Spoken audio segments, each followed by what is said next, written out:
artis. Dalam kasus ini, selain mengamankan 2 orang artis sebagai korbannya, polisi juga mengamankan 2 orang yang diduga sebagai penyedia jasa PSK online.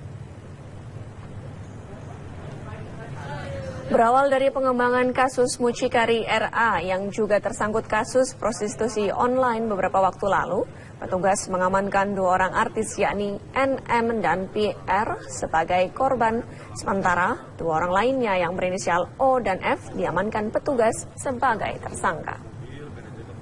Keempatnya diamankan di Hotel Bintang 5 di kawasan sekitar Bundaran HI. O dan F merupakan penyedia jasa bagi para penikmat jasa prostitusi online yang di dalamnya terdapat sejumlah artis ternama. Untuk tarif yang ditawarkan pelaku, yaitu berkisar antara 50 juta sampai dengan 120 juta untuk per 3 jamnya. Kini NM dan PR masih berada di ruang pemeriksaan Bareskrim Mabes Polri. Dengan manajer atau artis ya lewat TU, dan itu mereka tidak langsung, mereka betul-betul kebetulan korbannya adalah artis dan juga model dan juga catwalk, dia model pakaian begitu atas nama NM dan satu lagi PR. Dari hasil pengembangan yang paling murah di kelompoknya O ini, 1 kali short time gitu sekitar 3 jam itu paling murah 50 juta, kemudian yang paling mahal 120 juta. Itu termasuk artis senior juga ada dalam rekaman kita, sedang kita kembangkan untuk menuju ke sana. Ini sebenarnya pengembangan dari yang disidik oleh Polres Jakarta Selatan, karena ternyata RB itu ngambilnya dari O ini.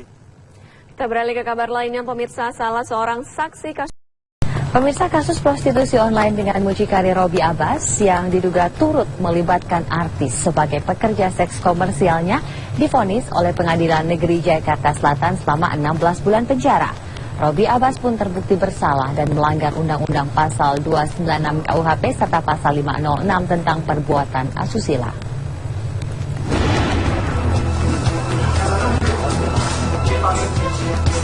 Kasus prostitusi online dengan mucikari Robby Abbas yang turut melibatkan artis sebagai pekerja seks komersialnya divonis oleh Pengadilan Negeri Jakarta Selatan dengan hukuman penjara 16 bulan.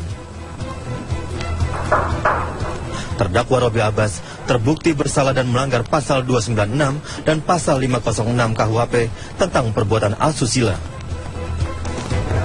Ketua Majelis Hakim Pengadilan Negeri Jakarta Selatan Tamrin memutuskan Robby bersalah karena melakukan perbuatan yang disengaja atau mempermudah tindakan asusila dan menjadikannya sebagai pekerjaan. Terbukti secara memungkinkan bersalah melakukan pemberian atau yang sengaja menyebabkan atau menggunakan cabul orang lain dengan orang lain dan menjadikannya sebagai mata pencaharian dengan kebiasaan. Kedua, menentukan pidana kepada terdakwa Robby Abbas tersebut dengan pidana penjara selama 1 tahun dan 4 bulan. Menetapkan masa penetapan dan penangguhan penjaranya oleh terdakwa dikurangkan seluruhnya dengan pidana yang dilakukan.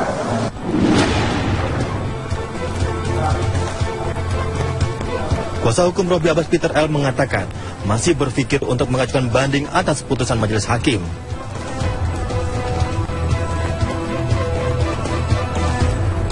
Masih pikir-pikir. Sesuai dengan ketentuan diberikan kesempatan 7 hari untuk pikir-pikir apakah kita menerima atau melakukan upaya hukum selanjutnya. Atas putusan ini, Robby Abbas terbukti melakukan penjajakan pekerja seks komersial dari kalangan artis seperti Amel Alfi, Tias Mirasih, dan Cinta Bahir dengan kisaran harga 25 juta hingga ratusan juta rupiah. Robby Abbas kedapatan tengah bertransaksi dengan menjajakan Amel Alfi di Hotel Ritz-Carlton Jakarta awal Mei 2015. Robby Abbas ditangkap dengan barang bukti uang sebanyak 40 juta rupiah dan sepasang pakaian dalam milik Amel Alfi. Dengan putusan majelis hakim ini, Robby Abbas masih harus mendekam dalam tahanan 11 bulan ke depan. Dari Jakarta, Lala Sumardi, Agung Dul, TV One mengabarkan. Mengawali kabar hari ini, ratusan pelajar siswa sekolah menengah atas atau SMA Negeri 5 Makassar mengamuk di sekolah mereka. Mereka pun menendang pot dan merusak sejumlah fasilitas sekolah.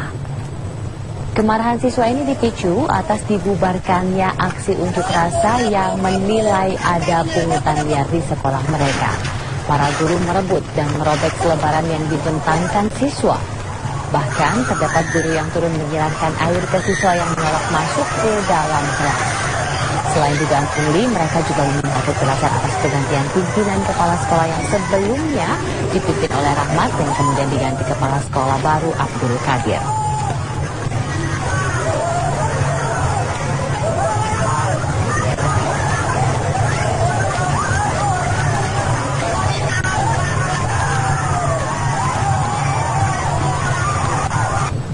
Sebuah taksi ditembak pengemudi mobil pribadi di Jalan Kapten Tendean Mampang, Jakarta Selatan pagi hari tadi. Meskipun tidak ada korban, tetapi akibat penembakan taksi mengalami pecah ban.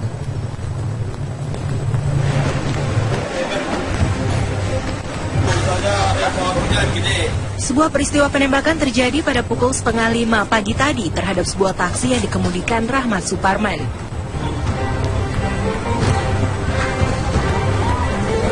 Kasus ini bermula saat Rahmat berhenti di sebuah lampu lalu lintas yang berada di kawasan Mampang, Jakarta Selatan.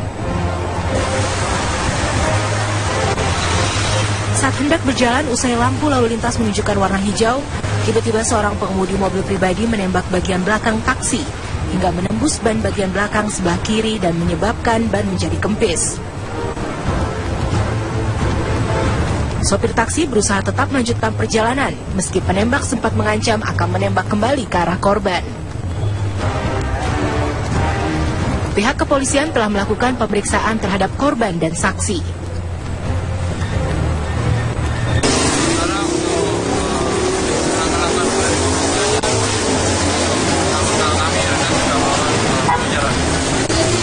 Kira-kira dari pelaku ini ada anggota atau bukan, Bang? Sampai sekarang masih didalami, teman-teman di lapangan,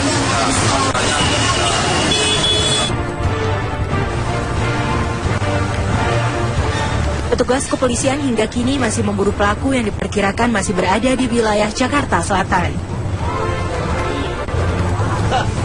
Dari Jakarta, Robin Freddy, TV One mengabarkan. Jika kabar tadi mengenai taksi, kabar berikut ini mengenai ojek.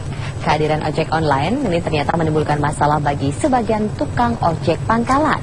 Mereka memprotes kehadiran ojek online yang mulai marak di Bandung, Jawa Barat. Bahkan sampai terjadi aksi pemukulan dan juga pengerusakan.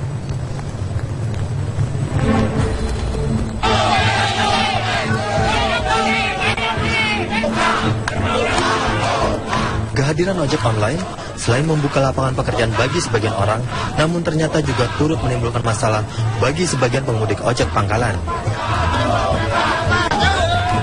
Sekitar 200 orang anggota paguyuban ojek sekota Bandung, Jawa Barat menolak kehadiran ojek online dan akhirnya melakukan protes di halaman kantor pemerintahan kota Bandung, Jawa Barat. Murahnya tarif yang dipatok oleh ojek online dan merosotnya jumlah pendapatan ojek pangkalan diduga sebagai pemicu utama bagi sebagian pengemudi ojek pangkalan yang ada di Kota Kembang ini. Merasa tidak ditanggapi, mereka kemudian mendobrak pintu gerbang yang kemudian dihadang oleh aparat setempat. Akhirnya perwakilan dari ojek pangkalan ini diterima untuk bermusyawarah dengan perwakilan pemerintah Kota Bandung. Mereka mengancam akan menurunkan lebih banyak massa apabila ojek online masih beroperasi di Bandung, Jawa Barat.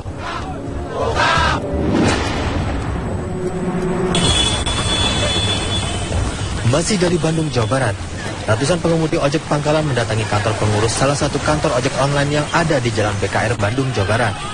Kedatangan mereka terkait dengan peristiwa pengeroyokan pengemudi ojek pangkalan dan pengerusakan pangkalan ojek di Manisi Cibiru yang terjadi Kamis pekan lalu. Mereka pun bisa ditenangkan pasca kedatangan polisi setempat. Mendapati kekisruhan yang terjadi di wilayahnya, Wali Kota Bandung Ridwan Kamil menyatakan akan memanggil kedua belah pihak.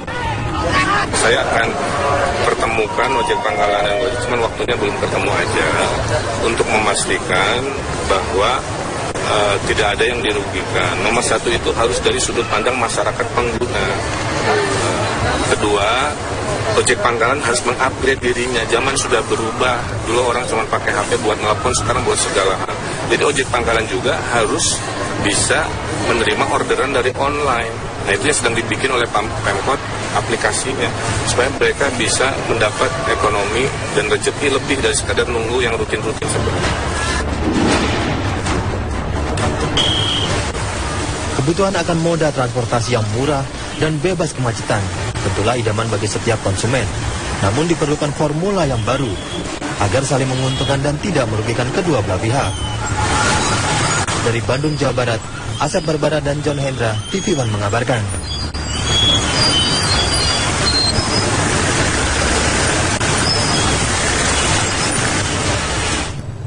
Ya, guna menertibkan para pengguna kendaraan di jalan raya, baik polisi maupun dinas perhubungan ini merazia sejumlah lokasi. Dalam razia di sepanjang siang tadi, ada ratusan pengendara yang kedapatan melakukan pelanggaran.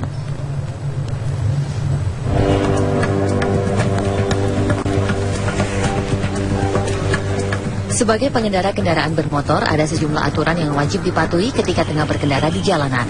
Tak hanya harus memiliki surat izin mengemudi dan membawa surat tanda kendaraan bermotor, jika merunut pada Undang-Undang Lalu Lintas, ada beberapa barang yang mesti ada ketika mengendarai kendaraan bermotor.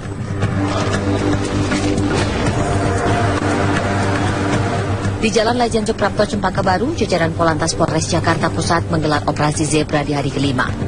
Dalam operasi siang tadi, seorang anggota TNI akhirnya ditahan karena mengemudi minibus tanpa mengenakan pakaian. Inilah oknum TNI yang kedapatan tidak mengenakan baju karena merasa panas setelah dari pemakaman. Meski sempat terjadi adu mulut, namun pelaku tetap digiring ke Mapolres Jakarta Pusat. Di sepanjang hari ini ada ribuan kendaraan baik roda 2 maupun roda 4 yang terjaring razia.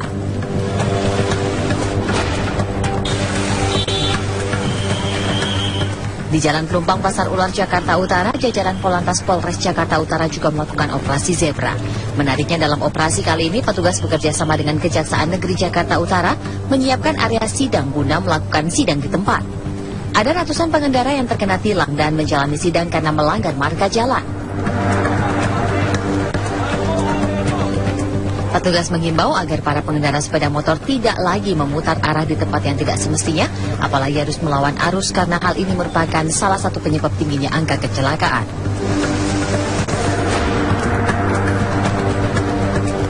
Tak hanya polisi yang merazia kendaraan pribadi, petugas dari Suku Dinas Perhubungan Jakarta Selatan turut melakukan razia di Terminal Pasar Minggu. Dalam razia ini, puluhan petugas mencopoti kaca film gelap kendaraan umum guna menghindari kejahatan seksual yang kerap terjadi di dalam angkot. Dari razia yang dilakukan, ada 10 kendaraan yang ditilang, sementara 16 lainnya ditahan akibat tidak memiliki surat kendaraan. Razia ini akan terus dilakukan seiring meningkatnya angka kriminalitas di dalam angkutan umum dan pelanggaran oleh para pengemudinya. Tim TV One mengabarkan.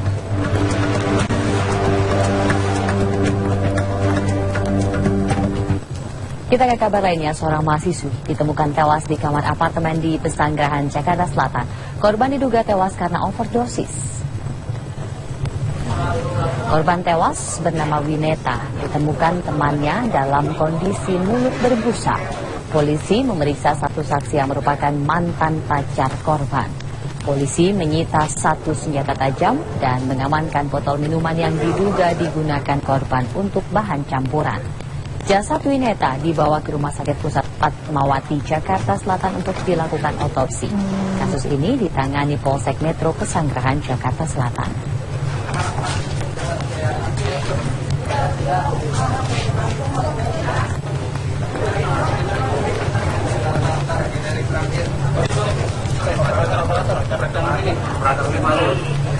Adinda Anggia Putri, bocah berusia 12 tahun warga Karet Tengsin, Jakarta Pusat, ditemukan tewas di Jasinga, Bogor, Jawa Barat. Sebelumnya, korban yang masih duduk di kelas 7 menghilang sejak 5 hari lalu. Diduga kuat, korban merupakan korban pembunuhan. Jasad Adinda Anggia Putri baru diketahui identitasnya setelah pihak Rumah Sakit Polri Kramat Jati, Jakarta Timur dibantu dengan petugas Inafis Polda Jawa Barat melakukan otopsi. Selain itu, petugas juga melakukan pemeriksaan terhadap DNA ibu kandung korban. Pihak keluarga mengaku korban yang masih berusia 12 tahun itu pergi meninggalkan rumah tanpa berpamitan sejak 5 hari lalu. Terakhir ibu ketemu sama Adinda bulan di hari Kamis jam 10. Hari Kamis jam 10. Adinda itu